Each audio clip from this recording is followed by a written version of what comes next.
Well, this week on Look at This, our Desmond Shaw is taking your requests. And tonight, he's over a sprawling and gorgeous garden that is one of the first of its kind in the world. Well, take a look at this beautiful area on the Palos Verdes Peninsula. This is the South Coast Botanic Garden, and it's a lush plot of land that's been through one of the most remarkable transformations in modern LA County history. Unfathomable to imagine today here on the peninsula, but nearly 100 years ago, this land was used for open pit mining.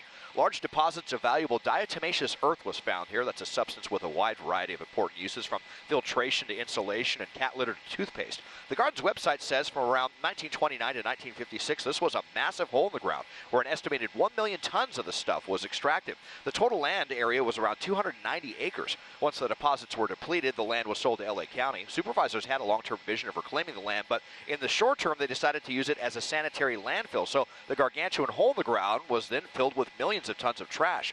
By 1960, the SF Gate says that local residents had lobbied the county supervisors to convert this 87 acres of the landfill into a botanic garden. A Hermosa Beach resident named Francis Young is credited with spearheading the effort, and the supervisors were on board with the transformation.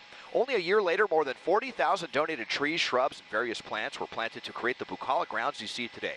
This section of the landfill was closed by 1965, and that is said to have made this one of the world's first botanical gardens to be developed on top of a sanitary landfill. The wider landfill didn't close completely until 1980. Today, this lush landscape contains some 200,000 plants and trees of an incredible variety and about 5 miles of trails to peruse while you take it all in.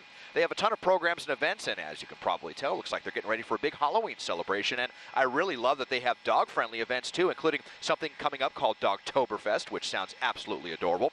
Open every day of the year except Christmas Day. SouthCoastBotanicGarden.org to plan your visit. Thanks to Mia and Larry Algaze for telling me to check out the South Coast Botanic Garden from SkyCal. I'm Desmond Shaw.